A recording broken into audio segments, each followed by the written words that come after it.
Hello everyone, welcome to the एडमेथ्रिया। I am Yunish Ali. तो आज हम लोग एनालाइज करने वाले हैं हमारे GS 3 के हमारे सिक्योरिटी वाले पार्ट को, यानी कि सुरक्षा।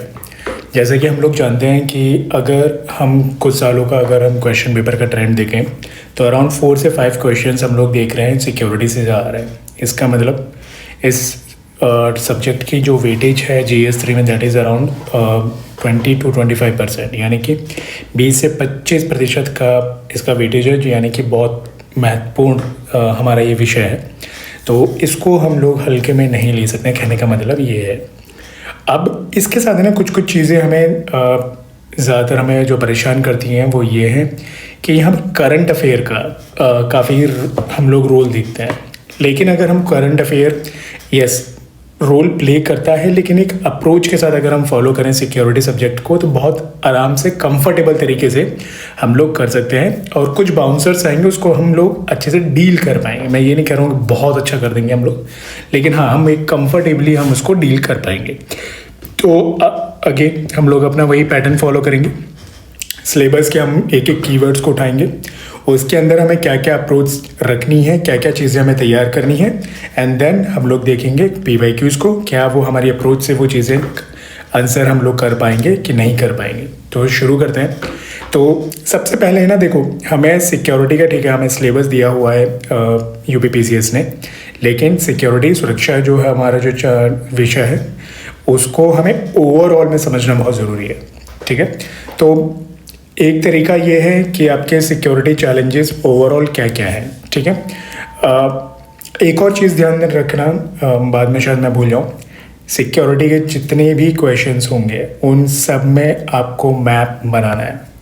ठीक है, ये मैंने इसलिए दिखाया ताकि आप थोड़ा समझ सको कि मैप कैसे बनाया जा सकता है। ठीक है, मैप बहुत इंपॉर्टेंट रोल प्ले करता है सिक्योरिटी में, और इसमें स्कोप होता है, काफ़ी लोग मिस आउट कर देते हैं। ठीक है, तो हम लोग ओवरऑल सिक्योरिटीज़ के अपने देख लेते हैं। सिक्योरिटीज़ को हम 2 पार्ट में खुद डिवाइड कर सकते हैं। एक हम लोग कर सकते हैं एक्सटर्नल चैलेंजेस,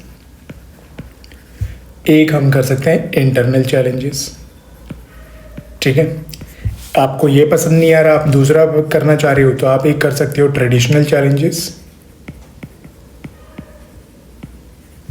और नॉन ट्रेडिशनल चैलेंजेस, यानी कि परंपरागत समस्याएं, चुनौतियां और परंपरागत समस्याएं। ठीक है, एक्सटर्नल इंटरनल आई होप आंतरिक और बाहरी चुनौतियां हमारी हो जाएंगी। ठीक, इस टाइप से अगर आप करना चाहो तो आप ऐसे कर लीजिए। देखो क्लासिफिकेशन आपके ऊपर है, आप कैसे इसको डिवाइड करना चाहते हो। ठीक, एक फॉर्मेट होता है कि एक और तरीका होता है, उसमें आप कर सकते हो, मान लीजिए ज्योग्राफिकल चैलेंजेस। ठीक, फिर हम लोग कर सकते हैं टेक्नोलॉजिकल चैलेंजेस। सिक्योरिटीज़ की भी मैं बात कर रहा हूँ, टेक्नोलॉजिकल सिक्योरिटी चैलेंजेस। तो यहाँ पर आप साइबर सिक्योरिटी वगैरह की चीज़ें आप ला सकते हो। ठीक है, फिर एक कैटेगरी आप बना सकते हो डेवलपमेंट डेफिसिट, यानी कि विकास की जो अभाव होता है उसकी वजह से सिक्योरिटी चैलेंजेस क्या आ रहा है, ये भी आप एक कैटेगरी बना सकते हो। ठीक है, फिर आप एक्सटर्नल चैलेंजेस भी बना सकते हो। ठीक, तो सोशल चैलेंजेस, सामाजिक सिक्योरिटी चैलेंजेस क्या है, सोशल सिक्योरिटी चैलेंजेस। तो जैसे कि आप देखोगे कम्युनलिज्म है आपका, है ना, ये सारे रीजनलिज्म हो गया आपका, जगह जो होती है उस चीज़ को जब हम लोग ज़्यादा तवज्जो देते हैं, कम्युनलिज्म आई होप सांप्रदायिक दत्ता, वो चीज़ हमारी हो जाएगी।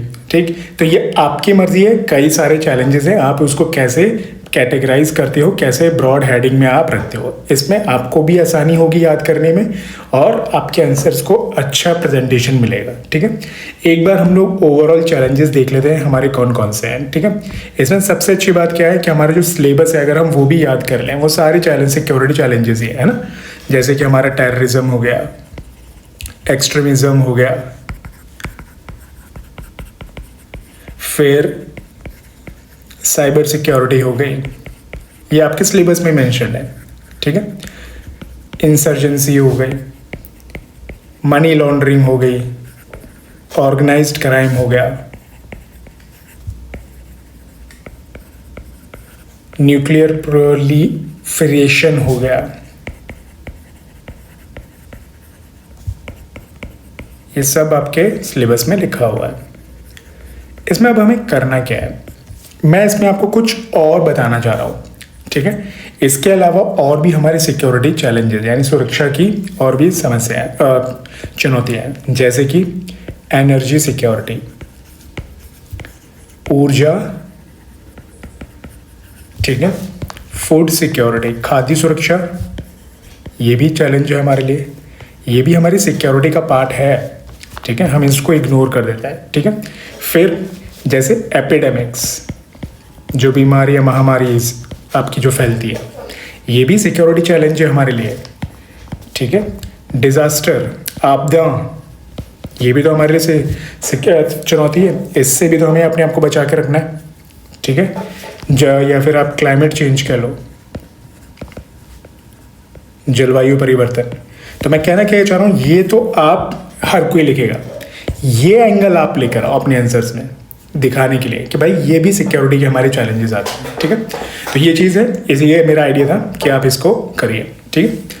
अब जैसे देखो क्वेश्चन आया 2018 में, 2018 में, discuss the challenges of national securities in the age of globalisation. अब देखो यहाँ पर उसने क्या पूछा, ओवरऑल चैलेंजेस हमारे पूछ लिए नेशनल सिक्योरिटी के, ठीक है, in the age of globalisation, present time में कौन कौन से हैं।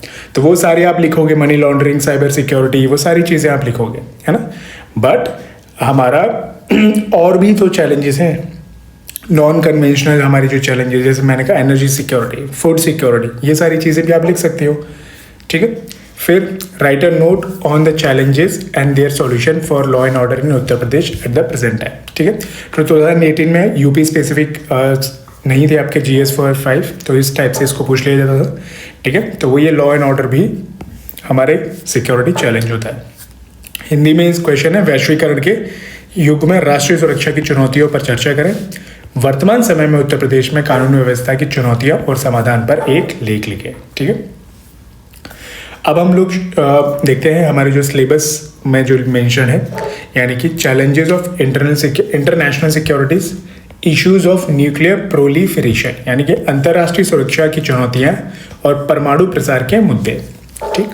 तो बेसिकली इस टॉपिक में आपको प्रिपेयर क्या करना है, ठीक है। मैं आपको कुछ फ्रेमवर्क बताता हूँ, उस फ्रेमवर्क को आप तैयार करिए, आराम से आपका ये टॉपिक इजीली कवर हो जाएगा। तो पहली हेडिंग हम लोग दे देते हैं न्यूक्लियर, ठीक है, प्रोलिफरेशन की।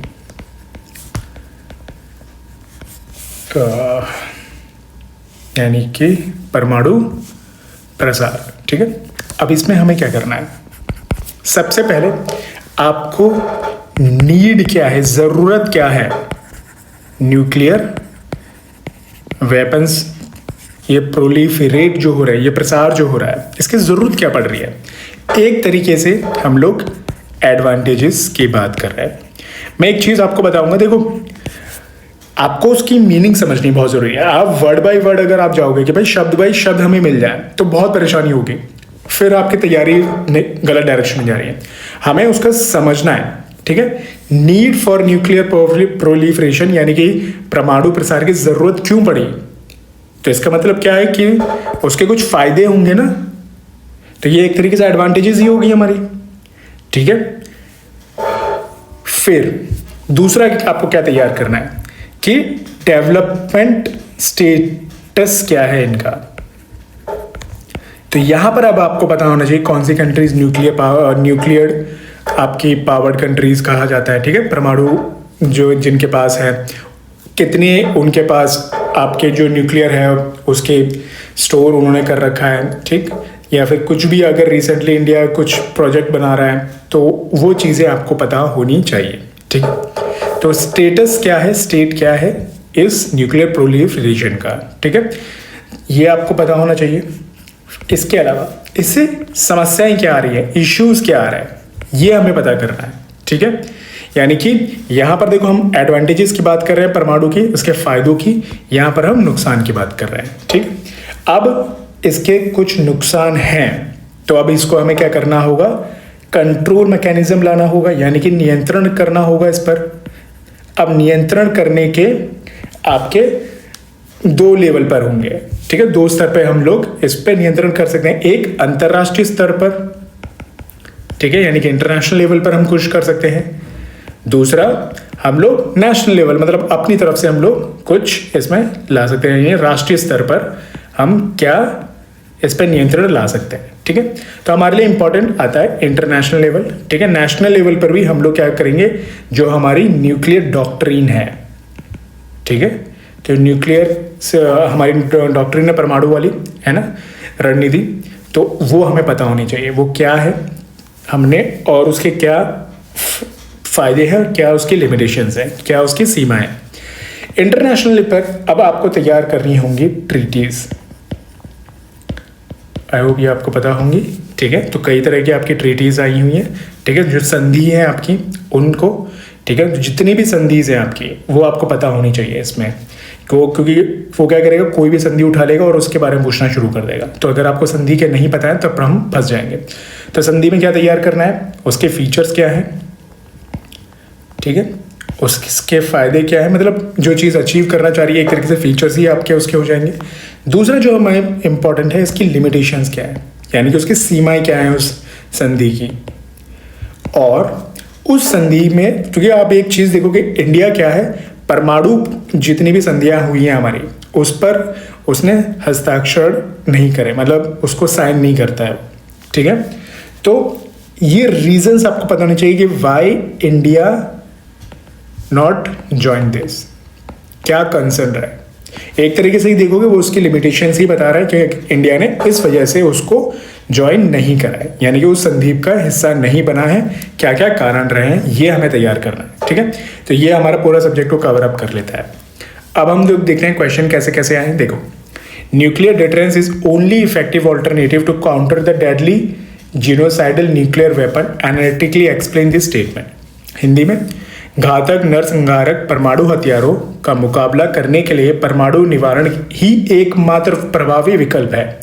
इस कथन की विश्लेषणात्मक व्याख्या कीजिए। अब देखो, एनालिटिकल करना है, दोनों साइड को हमें लेके चलना है, इसलिए मैंने आपसे कहा था कि आप क्या करोगे, एडवांटेजेस और इश्यूज दोनों को तैयार करोगे। यहाँ पर आप बताओगे कि क्यों जरूरी है, क्या फायदे होंगे अगर हम न्यूक्लियर को लेके चलेंगे तो, और दूसरी साइड हम बताएंगे कि इसके क्या नुकसान होने वाले हैं। हो गया हमारा आंसर, ठीक है। अगला क्या है, describe in detail the issues of nuclear proliferation and existing control mechanism, ठीक है, issues at present in emerging security challenges management, explain it. परमाणु प्रसार और मौजूदा नियंत्रण तंत्र के मुद्दों का विस्तार से वर्णन करें। वर्तमान में उभरती सुरक्षा चुनौतियों में प्रबंधन क्या है, इसे स्पष्ट करें। तो मैंने क्या कहा था, आपका यहाँ पर अब क्या आ गया, इश्यूज आप बताओगे, फिर आपके कंट्रोल मैकेनिज्म्स एग्जिस्टिंग कौन कौन से हैं, यानी कि उस पर नियंत्रण करने के लिए तंत्र हमारे कौन कौन से हमने बनाए।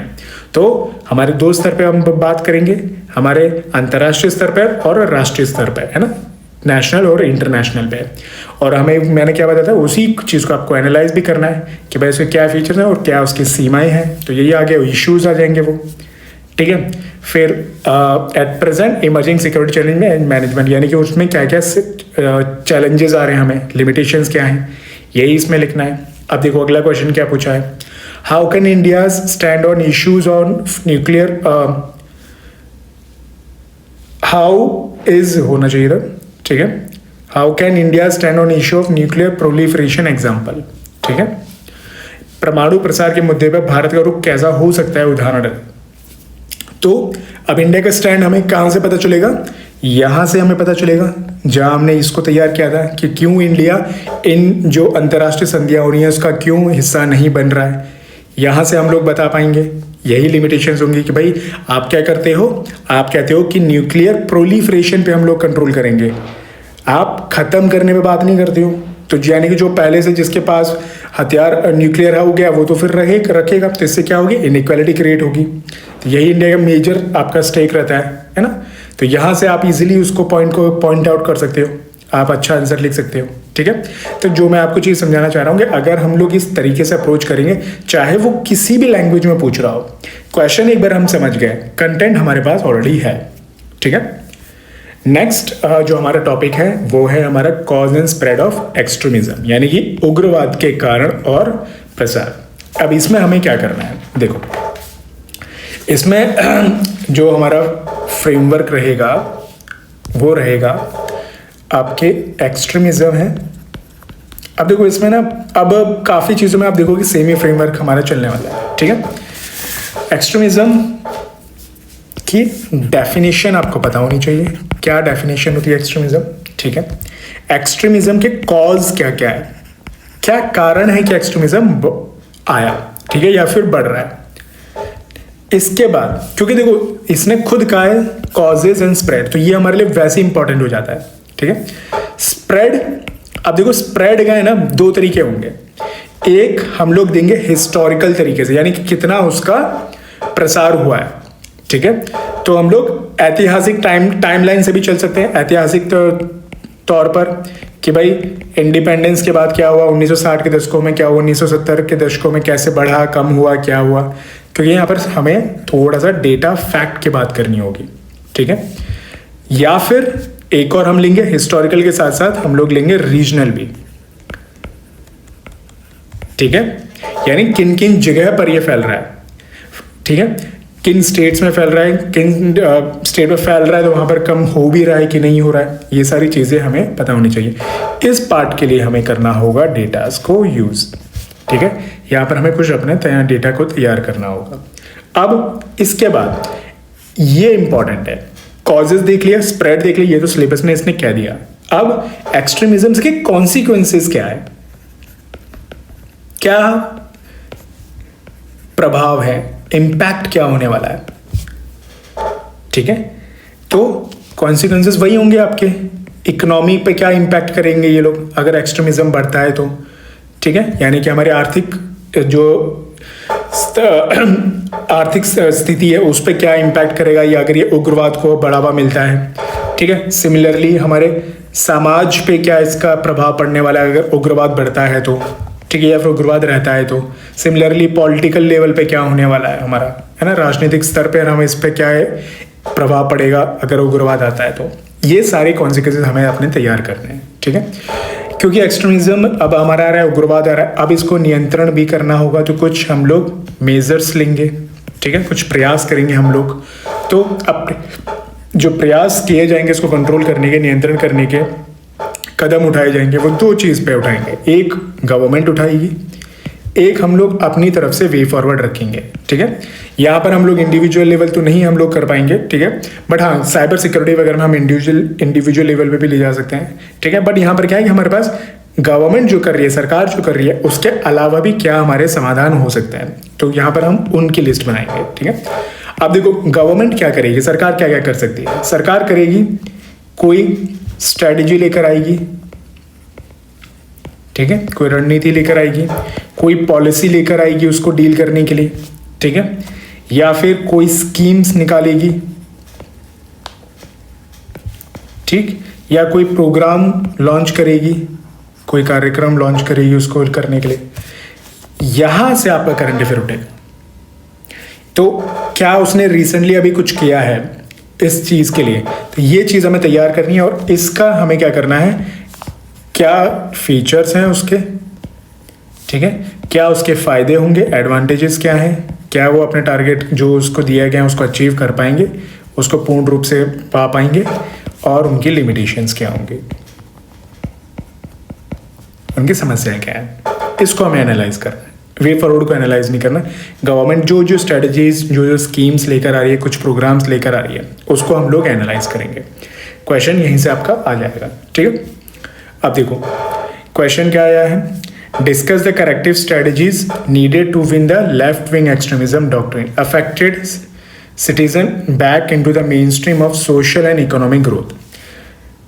वामपंथी उग्रवाद सिद्धांत के से प्रभावित नागरिकों को सामाजिक और आर्थिक विकास की मुख्य धारा में वापस लाने के लिए आवश्यक सुधारात्मक रणनीतियों पर चर्चा करें।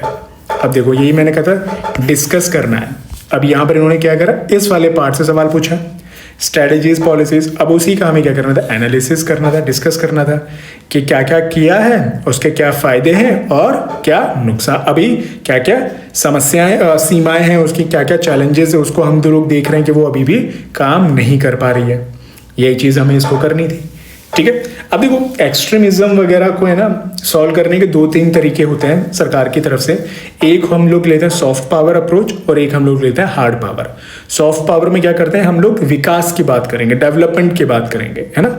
और हार्ड पावर में हम क्या करेंगे, मतलब फोर्स को यूज करेंगे, एजेंसीज को हम लोग हमारी जो सेनाएं हैं उसको हम लोग यूज करने वाला है। ठीक है, तो जो अर्धसैनिक बल जो होते हैं हमारे, ठीक है, उनको हम लोग यूज करते हैं। तो दोनों स्ट्रेटजी हम लोग लेके चलते हैं। ठीक है, अब देखो दूसरा क्वेश्चन क्या पूछा 2020 में, explain the steps taken by the government to counter the naxalism in India. भारत में नक्सलवाद का मुकाबला करने के लिए सरकार द्वारा उठाए गए कदमों की व्याख्या कीजिए। अगेन यही चीज हमने कहा था, गवर्नमेंट स्टेप्स। तो क्वेश्चन अभी यहां तक फ्रेम हो रहा है। ठीक है, बट ये भी आ सकता है कभी, इसलिए हमें इसको तैयार करके रखना है, यही हमारा पर्पस है इसके लिए। ठीक है, अब हम लोग नेक्स्ट टॉपिक पर आ जाते हैं। तो हमारा नेक्स्ट टॉपिक आ जाता है communication network, role of media and social networking. संचार नेटवर्क, मीडिया और सामाजिक नेटवर्किंग की भूमिका। अब इसमें हमें क्या अप्रोच रखनी है, देखो यहां पर हम लोग क्या करेंगे, सबसे पहले मैं मीडिया, सोशल मीडिया जो भी है, जो आपका सिलेबस है वो रहेगा। इसमें आपको तैयार करना है सबसे पहले इसकी डेफिनेशंस कि सोशल नेटवर्किंग के मतलब क्या है। ठीक है, कम्युनिकेशन का मतलब क्या है, संचार का, कम्युनिकेशन नेटवर्क यानी संचार नेटवर्क का अंतर मतलब क्या है, डेफिनेशन। फिर आपके इसको कंपोनेंट्स भी कह सकते हैं, बट ठीक है डेफिनेशन से काम चल जाएगा। उसकी परिभाषा जो है वो हमें तैयार करनी है। उसके बाद इसके एडवांटेजेस क्या हैं, फायदे क्या हैं मीडिया और सोशल मीडिया कम्युनिकेशन नेटवर्क के, ये भी हमें तैयार करना है। ठीक है, बेशक हम सिक्योरिटी चैलेंज में इसको देख रहे हैं, लेकिन इसके फायदे, इसका यूज क्या है, इसका प्रयोग क्या है। अब प्रयोग कैसे, सिक्योरिटी को हम सबसे प्रायोरिटी पर रखेंगे, सुरक्षा में कैसे media, social media communication network हमारी मदद कर सकता है, ये भी हमें तैयार करना है। ठीक है, ये सिर्फ नुकसान नहीं है। ठीक है, तो सिक्योरिटी में कैसे मदद कर सकता है, इसके अलावा समाज के लिए क्यों, क्या इसके फायदे हैं। ठीक है, इकोनॉमी के लिए, आर्थिक स्थिति के लिए हमारे लिए क्या फायदे हैं।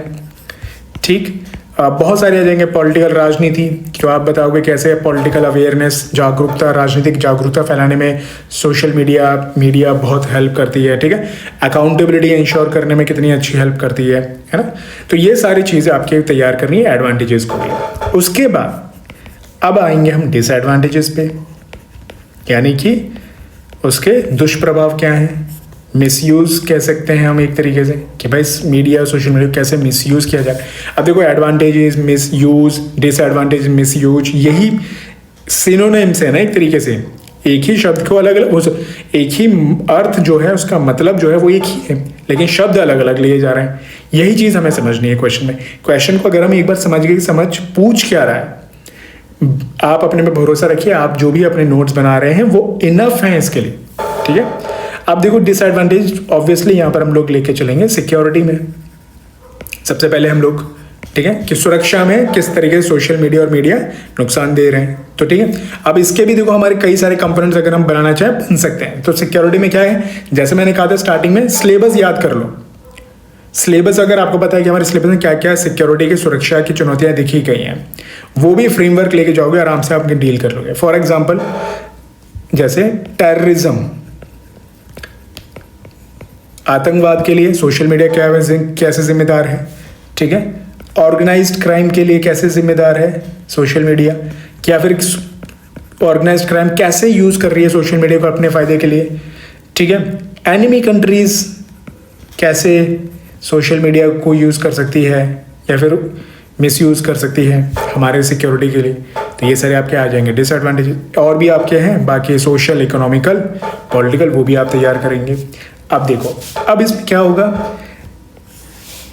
तीसरा जो पार्ट है, स्टेप्स क्या लिए गए सरकार द्वारा। ठीक है, तो क्या क्या हमारे स्टेप्स लिए गए हैं। अब स्टेप्स जो लिए जाएंगे वो होंगे गवर्नमेंट लिख के, और उसके अलावा हमें वे फॉरवर्ड भी कुछ अपनी तरफ से भी तैयार करना है। ठीक है, गवर्नमेंट का अगेन वही चीज़ आएंगी, इंस्टीट्यूशन लेवल पे क्या किया गया है। ठीक है, लीगल लेवल पे, न्यायिक कानूनी लेवल पे क्या क्या है, कोई लॉ लेकर आई है, कोई कानून लेकर आई है सरकार उसके लिए डील करने के लिए, वो चीज़। इसमें आप कह सकते हो बिहेवियरल लेवल पे भी कुछ किया गया है कि नहीं किया गया है। ठीक है, यानी कि हम जिस तरीके से बिहेव करते हैं, ठीक है, बिहेव थोड़ा सा आई होप समझ गए होंगे, है ना, कि जैसे हम लोग अच्छे प्रैक्टिसेस यूज़ नहीं करते हैं, हम पासवर्ड्स वगैरह चेंज नहीं करते हैं, बहुत कॉमन से हम पासवर्ड बना लेते हैं, सॉफ्टवेयर अपडेट वगैरह नहीं करते, तो उसके लिए सरकार ने क्या क्या चीज़ें करी हैं। ठीक है, क्या स्ट्रेटजी लेकर आई है, कोई फ्रेमवर्क लेकर आई है, पॉलिसी लेकर आई है कि नहीं लेकर आई है, यही सारी चीज़ें आ जाएंगी। और यही आपका करंट अफेयर का पार्ट बनेगा। करंट अफेयर में जो चीज़ रिसेंटली आई है वो इंपॉर्टेंट हो जाती है। ठीक है, उसका हमें सेम एनालिसिस करना है। तो एनालिसिस क्या होगा, उसके फीचर्स क्या हैं, सॉरी पहले उसके फीचर्स पता होने चाहिए, उसका फिर हमें एनालिसिस यानी कि एडवांटेजेस और लिमिटेशंस क्या हैं, बस यही चीज़ आपको मीडिया, सोशल मीडिया में आपको तैयार करनी है। ठीक है, अब देखो क्वेश्चन कैसे हैं।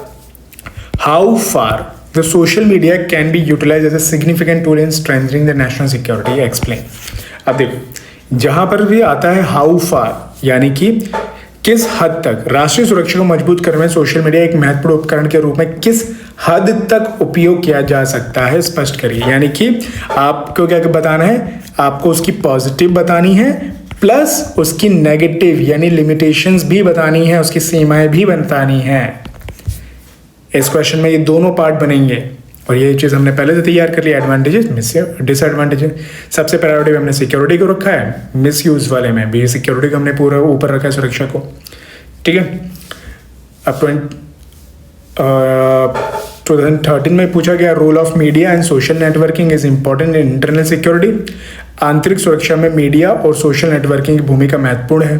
ठीक है, उस पर आपको लिखना था, यूपीएससी ने भी इसको पे पूछा हुआ है। ठीक, और कौन कौन से क्वेश्चंस आए हुए हैं। What positive and negative changes occurred due to the media revolution in India and around the world? Explain the role of media in national and international. ठीक है, तो भारत तथा विश्व में मीडिया क्रांति के कारण क्या सकारात्मक और नकारात्मक बदलाव आए हैं, राष्ट्रीय और अंतर्राष्ट्रीय स्तर पर मीडिया की भूमिका की व्याख्या कीजिए। ठीक है, तो अगेन हमने जो चीज़ किया था एडवांटेज डिसएडवांटेजेस। अब देखो 24 में क्या पूछा है, what are the social networking sites and how does their uncontrolled use increase the possibilities of cyber attack. ठीक है, अब देखो मैंने क्या कहा था, सबसे पहले डेफिनेशन तैयार कर लो, यहाँ पर उसने एज इट इज पूछ ली। ठीक है, तो डेफिनेशन हमें तैयार करके चलनी है। How does their uncontrolled use increase the possibilities of cyber attack. ठीक है, तो यानी साइबर अटैक्स में कैसे उसका मिसयूज एक तरीके से हमारा हो रहा है, वो चीज़ हमें बतानी है।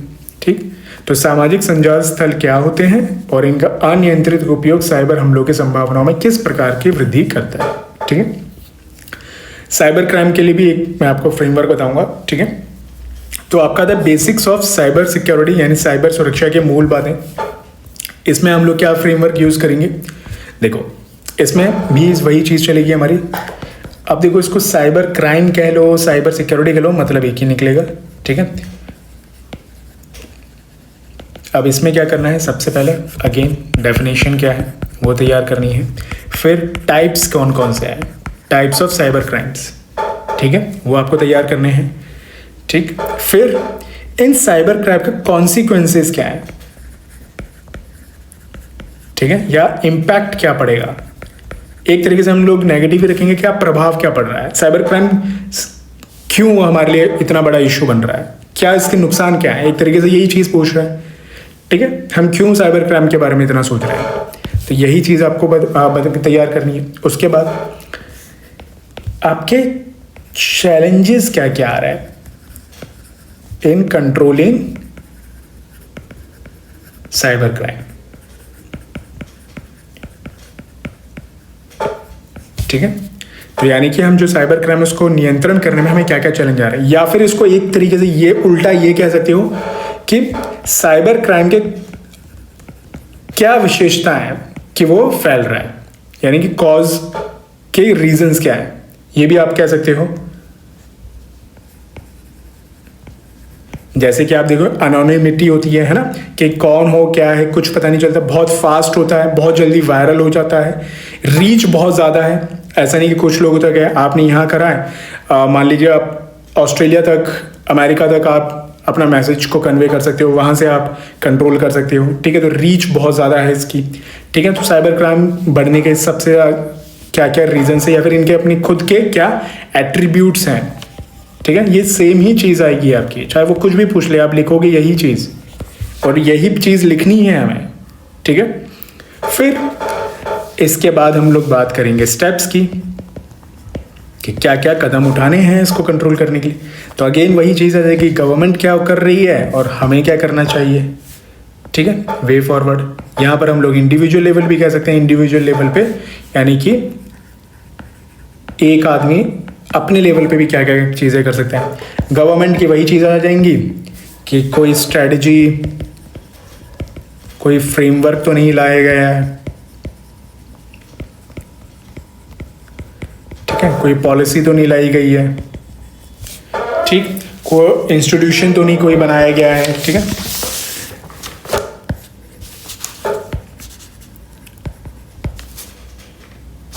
कोई लॉ तो नहीं बनाया गया है, कोई कानून तो नहीं बनाया गया है लीगल लेवल पे, लॉ लेवल पे,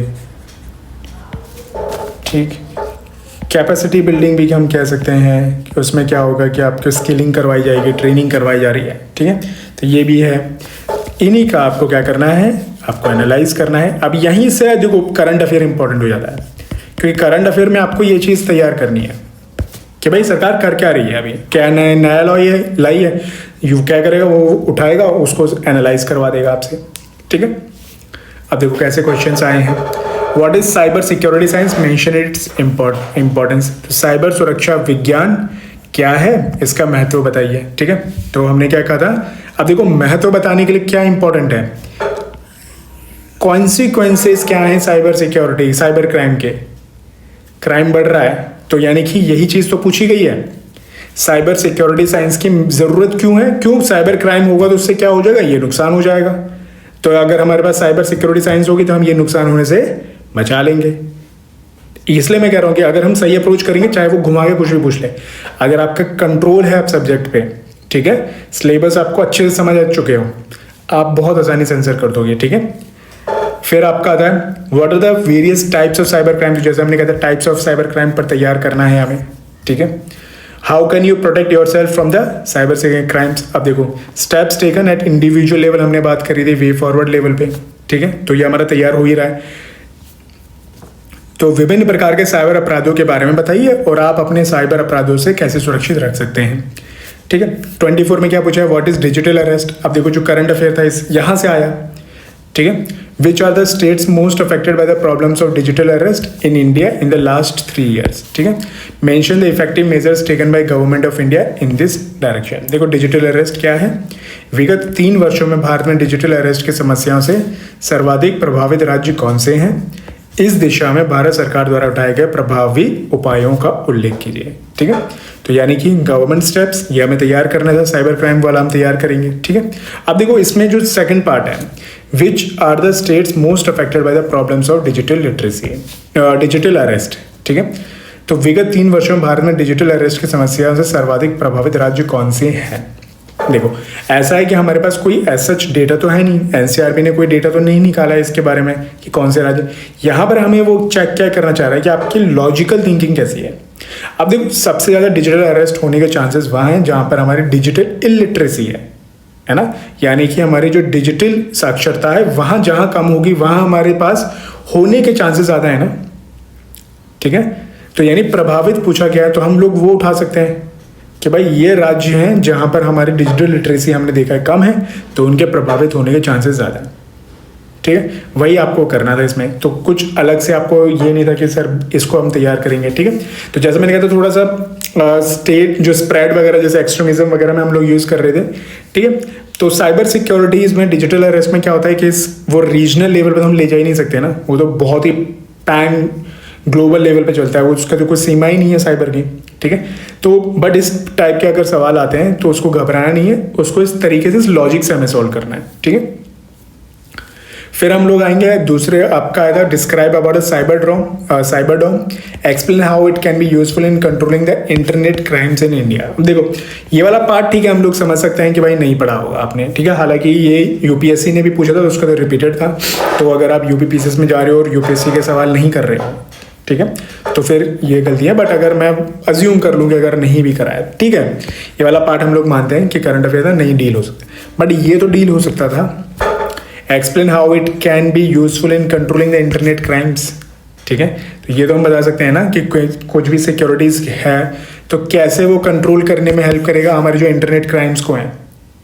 तो अभी मैंने आपको एक चीज़ बताई थी ना कि क्या क्या चैलेंजेस हैं हमें साइबर क्राइम को कंट्रोल करने में, ठीक, या फिर साइबर क्राइम्स के क्या क्या कॉजेज हैं, क्यों हो रहा है, ये अगर हमें तैयार है तो ये उसी को डील कर रहा होगा, उसी को कंट्रोल करने में हेल्प कर रहा होगा। तो वहां से हम लोग आराम से पॉइंट लिख सकते हैं, ठीक है। 23 में क्या पूछा गया है, cyber crimes are big threat to the national security. अब देखो how can a country be protected from this crime, तो ये तो आ गया आपके स्टेप्स वाले पार्ट में। अब देखो big threat to the national security, मैंने आपसे क्या कहा था, कॉन्सिक्वेंसेज, इम्पैक्ट तैयार करना है हमें। तो यहाँ से हम बताएंगे ना क्यों साइबर क्राइम हमारे लिए नेशनल सिक्योरिटी का थ्रेट बना हुआ है, ठीक है, यानी कि इम्पैक्ट क्या है साइबर क्राइम्स के, कॉन्सिक्वेंसेज क्या हैं, ठीक है। तो यही चीज़ हमें तैयार करनी है। अगले टॉपिक पर आ जाते हैं। अगला हमारा टॉपिक है मनी लॉन्ड्रिंग पे, काले धन का को वैध बनाने वाला जो आपका तरीका होता है, ठीक है। तो अब इसमें क्या क्या आपको चीज़ें तैयार करनी है, इसमें हमें तैयार करनी है, सबसे पहले मनी लॉन्ड्रिंग है। सबसे पहले तो आप इसकी डेफिनेशन तैयार करोगे कि है क्या मनी लॉन्ड्रिंग, ठीक। फिर इसका प्रोसीजर क्या है, कैसे होता है, ये प्रोसेस क्या है, प्रोसीजर क्या है, प्रक्रिया क्या है, ये हमें देखना है, ठीक है। तो यही आपकी होती है, सबसे पहले प्लेसमेंट होगी, लेयरिंग होगी, फिर इंटीग्रेशन किया जाएगा। तो यही चीज़ कई बार पूछ लेता है वो, ठीक। इसके बाद रीजंस क्या हैं, कारण क्या है मनी लॉन्ड्रिंग होने के, कॉजेज क्या है, सेम चीज़ है, ठीक है। अब देखो कौन कौन से होंगे, टेक्नोलॉजिकल रीजंस होंगे, ठीक है, यानी तकनीकी स्तर पे क्या क्या हो रहे हैं, ठीक। फिर लीगल लेवल पे कि कुछ हमारे लॉज हैं, उसमें कुछ कानून है, उसमें कुछ लूप होल्स देख लिया गया है, या फिर पॉलिटिकल लेवल पे हम लोग कह सकते हैं, ठीक है। इंस्टीट्यूशनल लेवल पे इसमें क्या होगा कि मान लीजिए करप्शन के केसेस हम लोग देखें, करप्शन है, इस वजह से मनी लॉन्ड्रिंग बहुत आसानी से फैल रही है, ये भी चीज़ हम देख सकते हैं। या फिर कोई इंस्टीट्यूशन है, उसका जो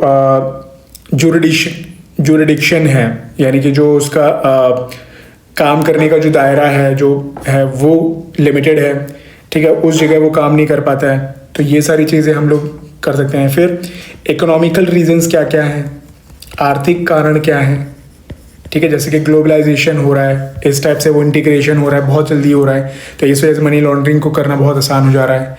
तो ये सारे आपके कारण हो सकते हैं, तो रीजंस हमें तैयार करने हैं। फिर अगेन वही कॉन्सिक्वेंसेस क्या होंगे, इम्पैक्ट क्या हो रहा है, प्रभाव क्या पड़ रहा है इससे। तो अगेन फाइनेंस पर क्या इम्पैक्ट होगा, यानी कि आर्थिक स्तर पे हमें क्या इम्पैक्ट होने हैं, वित्तीय स्तर पर, ठीक है। पॉलिटिकल यानी राजनीतिक लेवल पे कैसे ये इम्पैक्ट करेगा मनी लॉन्ड्रिंग, ठीक है, जो हम काला धन है, ठीक।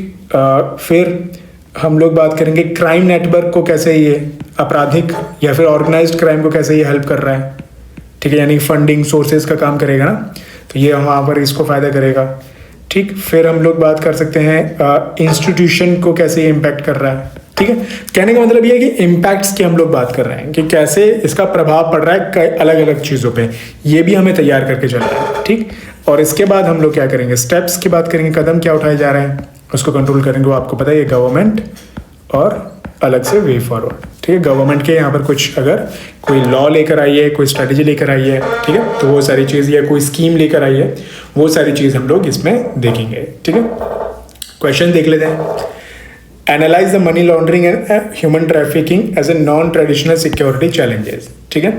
गैर पारंपरिक सुरक्षा चुनौती के रूप में मनी लॉन्ड्रिंग और मानव तस्करी का विश्लेषण कीजिए, ठीक है। देखो गैर परंपरा जो है आपकी, पारंपरिक मतलब क्या होता है कि जो आपके पारंपरिक जो होती हैं, ट्रेडिशनल जो होती हैं, उसमें क्या होता है कि आपके स्टेट इंटरफेयर करता है, ठीक है। मान लीजिए जैसे कि आपका इंडिया है, अब चाइना का इंटरफेरेंस होगा, उसको हम कहेंगे traditional security challenge. Non traditional में होता है कि उसमें स्टेट्स नहीं आते, यानी देश नहीं होते हैं, नॉन स्टेट एक्टर्स होते हैं, ठीक है, उनको हम नॉन ट्रेडिशनल कहते हैं। बट इसमें लिखना आपको वही चीज़ था कि सिक्योरिटी चैलेंजेस क्या हैं, तो यही चीज़ मैंने आपसे कहा था, जैसे आप कॉन्सिक्वेंसेज और इम्पैक्ट तैयार करोगे तो यही चीज़ लिखोगे ना कि क्यों हम लोग मनी लॉन्ड्रिंग को और मानव तस्करी जो अलग टॉपिक है बट यहाँ पर भी है, मानव लूट को हम लोग क्या कर रहे हैं, national traditional security non traditional security challenge समझ रहे हैं, ठीक है। इसका विश्लेषण करना था, तो यहाँ पर हम यही बताएंगे कि क्या क्या इसके सिक्योरिटी चैलेंजेस आ रहे हैं, यानी कि क्या क्या इसके प्रभाव पड़ रहे हैं। 23 में क्या पूछा गया है, money laundering poses a serious threat to the country's economic sovereignty, information and communication technology has made it more challenging and explain. अब देखो मैंने आपसे क्या कहा था, इम्पैक्ट तैयार करोगे तो यहाँ से आपका आ गया फाइनेंशियल, और रीजंस मैंने आपको कहा था कि क्या कॉजेज हैं, क्यों बढ़ रहा है, तो जैसे टेक्नोलॉजी हो गई, लीगल हो गए, यहाँ से आपको वो आंसर करना है, ठीक है।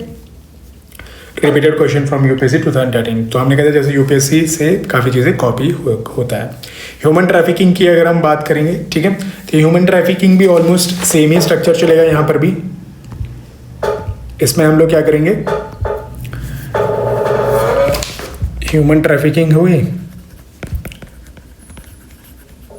इसको हम लोग कर लेंगे डेफिनेशन, रीजंस क्या है, क्यों हो रहा है ये ह्यूमन ट्रैफिकिंग, ठीक, कॉन्सिक्वेंसेस क्या होने वाले हैं इसके, क्या दुष्प्रभाव पड़ेंगे, ठीक है, और क्या इसके लिए स्टेप्स लिए जा रहे हैं, ठीक है, वही अगेन गवर्नमेंट और आपका वे फॉरवर्ड, ठीक है, यही फ्रेमवर्क हम लोग इसमें भी यूज़ करेंगे, ठीक है।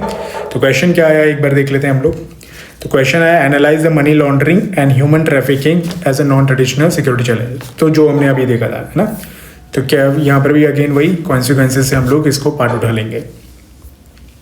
अब हम आते हैं इंडिया के इंटरनल सिक्योरिटी चैलेंजेस के बारे में, इसने क्या क्या बात करी है, ठीक है। तो इसमें सबसे पहले इन्होंने टेररिज्म की बात करी, यानी कि भारत की आंतरिक सुरक्षा चुनौतियां, जिसमें आतंकवाद के बारे में बात कर रहा है। अब देखो टेररिज्म थोड़ा सा इंपॉर्टेंट है, अब इसमें थोड़ा सा हम लोग डिटेलिंग में चीज़ें देखेंगे, ठीक है। यहाँ पर हमें क्या करना है, टेररिज्म जब हम लोग तैयार करेंगे तो अगेन डेफिनेशन तैयार होनी चाहिए, टेररिज्म की डेफिनेशन क्या है ये पूछा जा सकता है, ठीक, क्योंकि टेररिज्म को डिफाइन ही करना एक बड़ा चैलेंज है। इंडिया बहुत कोशिश कर रहा है टेररिज्म को एक डेफिनेशन लेकर आ पाए, ठीक है, तो वो चीज़ नहीं हो पा रही है, तो वो इस टाइप से सवाल पूछ सकता है। फिर टेररिज्म कौन से तरीके, मेथड्स, टूल्स यूज करता है इसको स्प्रेड करने के लिए, यानी कि उसके प्रसार करने के लिए, टेररिज्म को प्रसार करने के लिए कौन कौन से मेथड्स को यूज करता है, कौन कौन से टूल्स को यूज करता है। अब इसमें कौन कौन से आएंगे जैसे मान लीजिए रेडिकलाइजेशन कर रहा है वो, है ना, यानी कि आपका जो दिमाग है उसको ब्रेन वॉश कर दे रहा है, ठीक है। फिर लून वुल्फ अटैक के बारे में आपने सुना हो, ठीक है, तो ये सारी चीज़ें आपको तैयार करनी है। इसमें करंट अफेयर भी आ जाता है कि कैसे कुछ नया अगर उन्होंने तरीका ढूंढ निकाला है तो, ठीक है। फिर टेररिज्म के रीजंस क्या हैं, क्या कारण हैं, अगेन कॉन्सिक्वेंसेस क्या हैं जिस वजह से इसको हम सिक्योरिटी, नेशनल सिक्योरिटी इशू मान रहे हैं। फिर इसके लिए हमने क्या मेजर्स लिए हैं, ठीक है, क्या क्या हम लोग कदम उठा रहे हैं इसको कंट्रोल करने के लिए, सरकार क्या कर रही है, और हम इसके अलावा और कुछ क्या कर सकते हैं, ठीक है। तो वही अगेन स्ट्रेटेजी, पॉलिसी, कुछ लॉ लेकर आई है कि नहीं लेकर आई है। अब टेररिज्म में एक चीज़ हमने पैटर्न देखी है, वो यूपीएससी में भी है और यहाँ पर भी है, आपके पीसीएस में हम लोग चीज़ देख रहे हैं। टेररिज्म को वो क्या कर रहा है, एक और चीज़ हम इसमें करेंगे, टेररिज्म को वो बाकी टॉपिक्स के साथ कनेक्ट करता है, ठीक है। तो अब हमें कुछ नहीं करना, अब हमें दूसरे टॉपिक्स के साथ, हमें जितने भी हमारे टॉपिक्स मेंशन है उनके साथ हम लोग कनेक्ट जरूर करेंगे, ठीक है, कि टेररिज्म और मनी लॉन्ड्रिंग में क्या रिलेशन है, ठीक है। तो कैसे मनी लॉन्ड्रिंग टेररिज्म को हेल्प करती है या फिर टेररिज्म मनी लॉन्ड्रिंग को कैसे हेल्प करता है, ठीक। फिर हम लोग ऑर्गेनाइज्ड क्राइम का देख सकते हैं, कैसे ऑर्गेनाइज्ड क्राइम टेररिज्म को हेल्प करता है और टेररिज्म ऑर्गेनाइज्ड क्राइम को हेल्प कर रही है। अब देखो ऑर्गेनाइज्ड क्राइम में नार्कोस भी आपका आता है, नार्कोटिक्स भी आपका जाता है, ठीक है। तो तो यहाँ से आपका नार्को टेररिज्म बनना शुरू हो जाता है। इस पर कई सवाल आए क्या आ रहे हैं, ठीक। फिर एक्सट्रीमिज्म से अभी आप कनेक्ट कर सकते हो, टेररिज्म को साइबर सिक्योरिटी से भी आप यूज कर सकते हो, ठीक है। इसको करप्शन से भी आप यूज कर सकते, कनेक्ट कर सकते हो, ये मेंशन है हमारा कीवर्ड, ठीक। इंसर्जेंसी, इन सब का भी आपका एक रिलेशन आपको पता होना चाहिए, ठीक है, ठीक। एक और है कि टेररिज्म फंडिंग का एक हमने पैटर्न देखा गया है कि फंडिंग के बारे में बहुत पूछा गया है कि ये फंडिंग कैसे करता है, ठीक है। तो ये आपके आ जाते हैं टेररिज्म के चीज़ें कवर अप हो जाएंगी। अब क्वेश्चन देख लेते हैं। तो 2019 में क्या पूछा गया था? With unbridled escalation in international terrorism activities during the past 2 decades, a grave threat looms large before the world peace. Every nation has to join hands in global fight unto the last against it. Explain this statement. Hindi में देख लेते हैं। पिछले 2 दशकों में international terrorism activities में बेहिसाब बढ़ोतरी के साथ साथ दुनिया के शांति के सामने एक बड़ा खतरा मंडरा रहा है। हर देश को इसके खिलाफ आखिरी कदम तक ग्लोबल लड़ाई में हाथ मिलाना चाहिए। इस बयान को समझाइए। तो मैंने क्या कहा था, अब देखो हमने जो बनाया है उस फ्रेमवर्क से हम इसको कर पाएंगे। देखो हमने क्या कहा, पिछले 2 दशकों में इंटरनेशनल टेररिज्म एक्टिविज्म बेहिसाब बढ़ोतरी के साथ दुनिया की शांति की बढ़ोतरी हो रही है, ठीक है। यानी कि रीजंस हमने आइडेंटिफाई करने थे, क्या कारण है कि टेररिज्म है, ठीक है। तो बढ़ने का क्या कारण है, टेररिज्म होने का क्या कारण है, आप बता दोगे। यहाँ से ये वाला पार्ट डील हो गया, ठीक। दुनिया की शांति के सामने एक बहुत बड़ा खतरा मंडरा रहा है। तो मैंने ये आपको कहा था कॉन्सिक्वेंसेस तैयार करने हैं कि क्या इसके इम्पैक्ट होंगे। तो यानी कि ये बताएगा शांति का खतरा मंडरा कैसे रहा है ये, ठीक। हर देश को इसके खिलाफ आखिरी कदम तक ग्लोबल लड़ाई में हाथ मिलाना चाहिए। तो हमने क्या कहा था, मेजर्स की बात करी थी कि गवर्नमेंट क्या कर सकती है, इसके अलावा हम वे फॉरवर्ड क्या कर सकते हैं, ठीक है। इसमें हम लोग इंटरनेशनल लेवल पे भी कई आपके ऑर्गेनाइजेशन हैं, संस्थाएं हैं अंतर्राष्ट्रीय, तो उनके बारे में भी हम लोग लिख सकते हैं। मेजर्स में आ जाएगा वो, ठीक है। तो अगर हमारे नोट्स इस तरीके से तैयार हैं, सवाल वो कुछ भी पूछे, चाहे लंबा पूछे छोटा पूछे, हमारे तैयार है, ठीक है। Narco terrorism is a threat to India's internal security, discuss it, ठीक है। तो जैसे मैंने कहा था टेररिज्म को ये कनेक्ट कर रहा है बाकी जगह से भी, ठीक। तो नार्को टेररिज्म की भारत की आंतरिक सुरक्षा के लिए खतरा है, इस पर चर्चा करें। इंस्पायर्ड बाय यूपीएससी 2018, हालांकि 2018 में यूपीएससी ने भी सवाल पूछा हुआ है, ठीक। 2021 में क्या हुआ, टेररिज्म और corruption hinder the internal security of any nation, critically examine. आतंकवाद और भ्रष्टाचार किसी भी देश के अंदरूनी सुरक्षा में रुकावट डालते हैं, इसकी गहराई से जांच करें, ठीक है।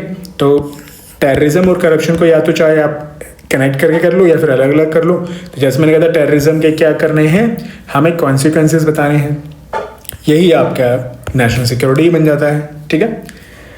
फिर narco terrorism has emerge as serious threat across the country, suggest suitable measures to counter it. तो जैसे हमने कहा था मेजर्स की बात करी जाएगी, नार्को टेररिज्म हमने रिलेशन में देख लिया और सीरियस थ्रेट यानी कि उसके कॉन्सिक्वेंसेस क्या है, वही चीज़ हमारा आंसर हो जाएगा, ठीक है।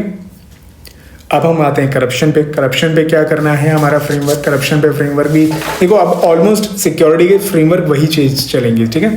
करप्शन में आपको तैयार करनी है पहले इसकी डेफिनेशन कि करप्शन होता क्या है, ठीक। ये आपके GS4 में भी आपको हेल्प करेगा। फिर टाइप्स ऑफ करप्शन, कितने प्रकार के करप्शन होते हैं ये भी है।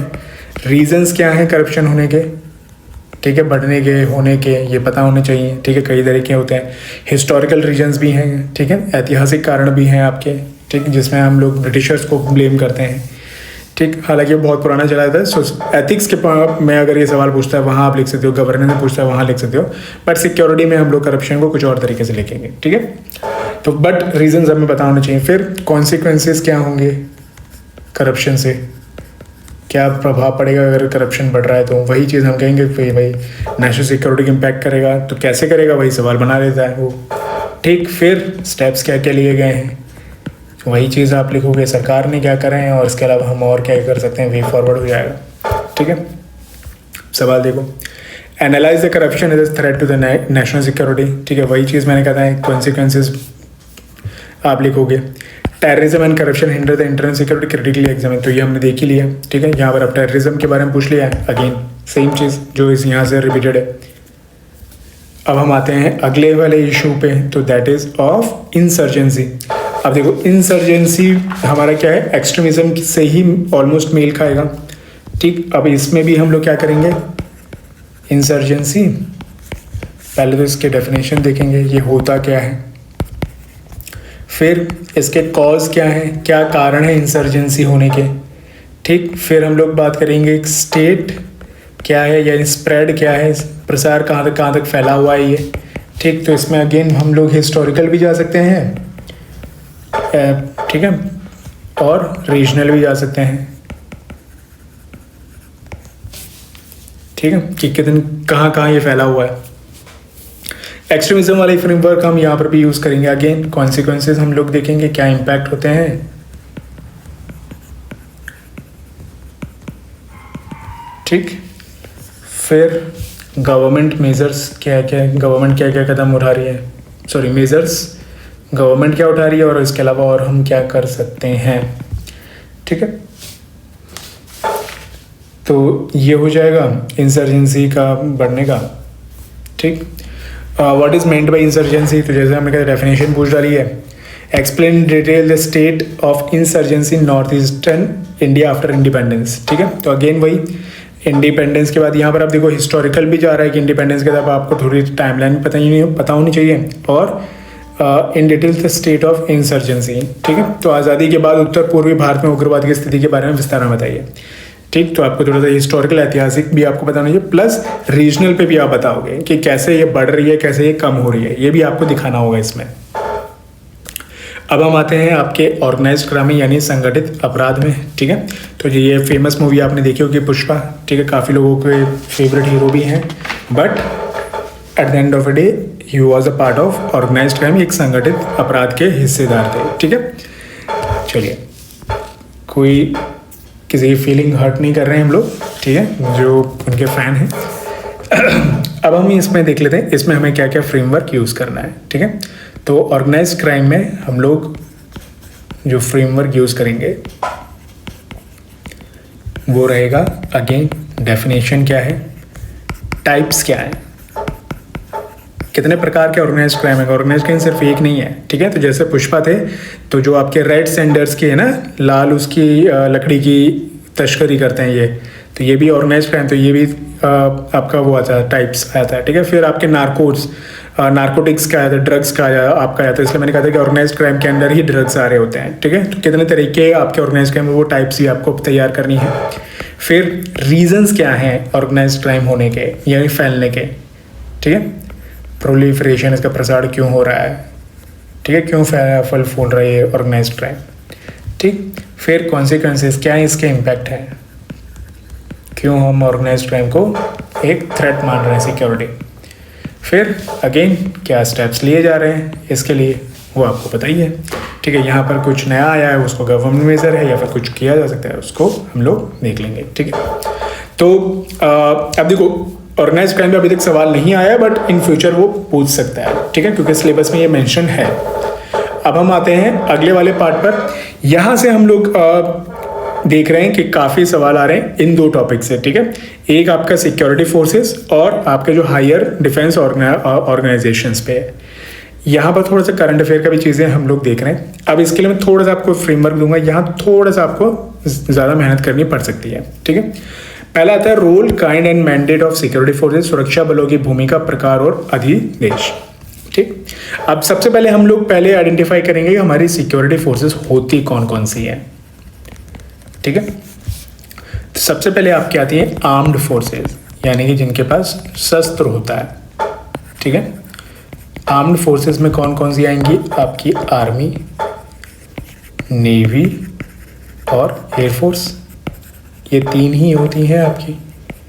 इसके अलावा अब हम देखेंगे पैरामिलिट्री फोर्सेस को। ठीक है, अब ये कितनी होती हैं, आईटी जैसे आपकी एसएसबी हो गई, आईटीबीपी हो गई। ठीक है, तो सारी आपको तैयार होनी चाहिए। इसके बाद कुछ आपकी स्पेशल फोर्सेस होंगी,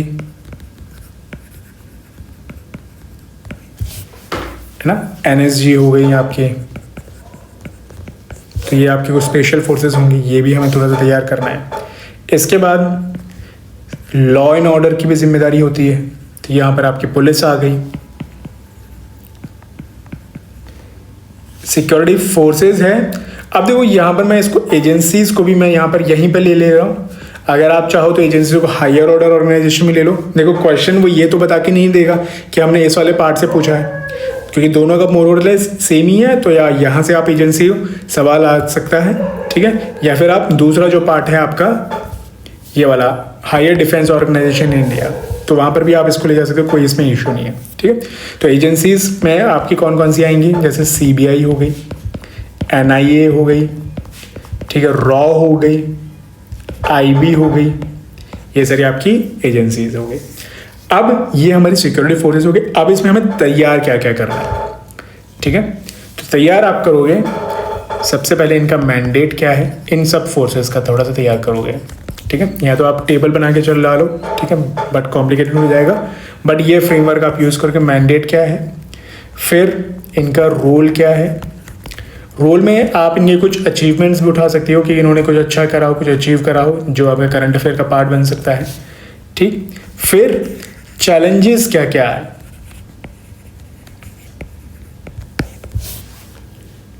ठीक है। अब चैलेंजेस कैसे होते हैं, चुनौतियां कैसे होती हैं, स्ट्रक्चरल होती हैं, ठीक है, ऑपरेशनल होती हैं कि भाई काम करने जा रहे हैं वहाँ पर चुनौतियाँ देख रहे हैं, ठीक। मान लो जैसे कोस्ट गार्ड है और लोकल पुलिस है, उसके कई बार कॉन्फ्लिक्ट में आते हैं वो लोग, ठीक। फिर आपके लॉजिस्टिकल चैलेंजेस होते हैं कि मान लो आपके पास बंदूक बहुत पुरानी है, आपके पास नए जहाज़ नहीं है, ठीक है, CBI आएगा तो वो अलग आ जाएगा, ठीक।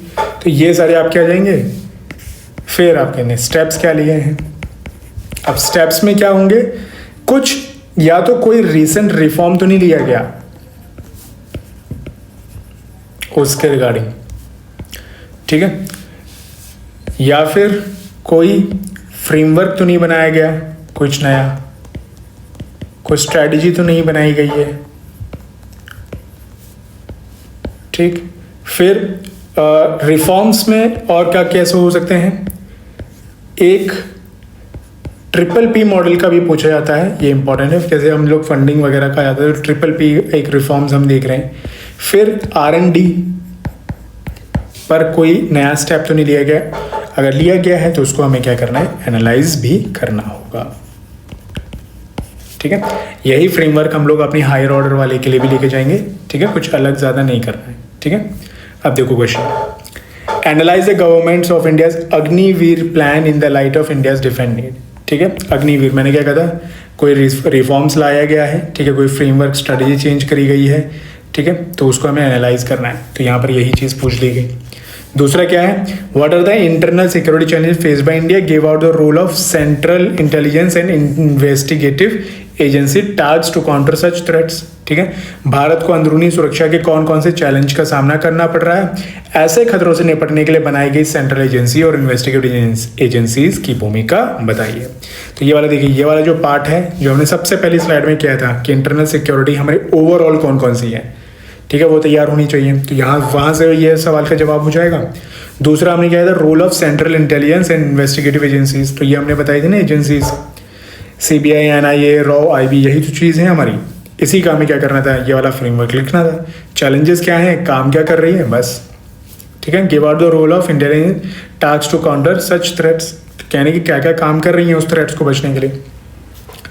इसके अलावा outline the major challenges faced by the coast guard of India and explain the efforts to taken to deal with them. Again हमने क्या कहा था, फोर्सेस, ये आपकी सेंट्रल आर्म्ड जो पैरामिलिट्री फोर्सेस में आती है कोस्ट गार्ड, ठीक है, तो वहाँ से आपको तैयार करना था। तो वही इसमें क्या हो गया, चैलेंजेस आपको लिखने थे, ठीक। फिर स्टेप्स क्या क्या लिए गए, ये आपका हो गया।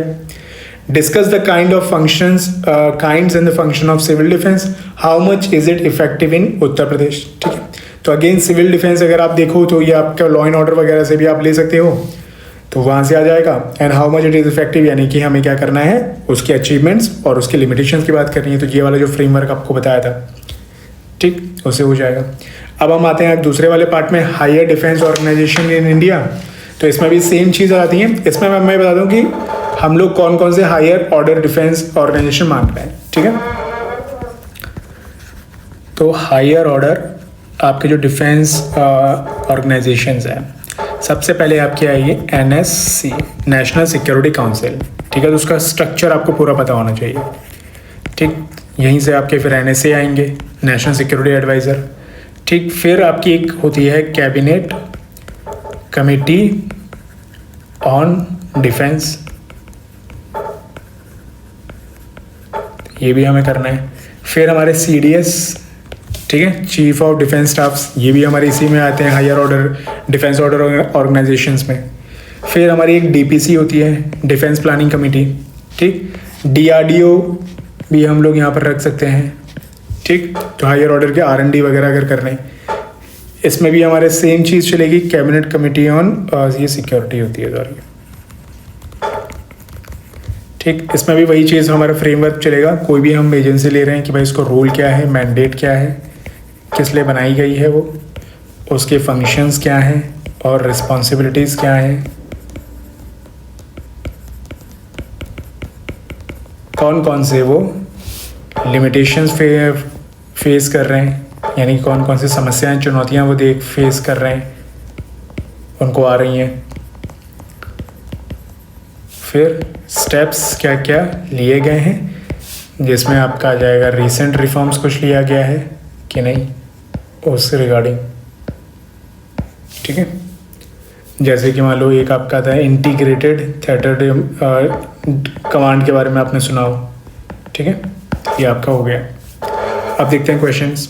क्वेश्चन क्या है, elaborate on the national defence council of India. Bharat की नेशनल डिफेंस काउंसिल में विस्तार कीजिए। तो जैसे हमने कहा था NDC वगैरह आपका रहेंगे।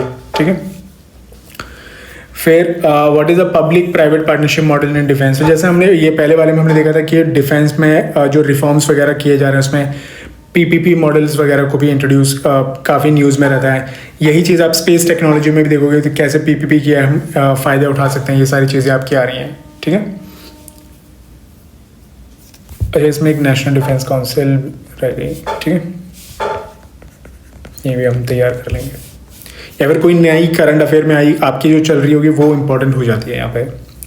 ठीक है, armed forces special powers act of parliament of India has come under the criticism by state as being draconian and sometimes an unconstitutional examine analytically.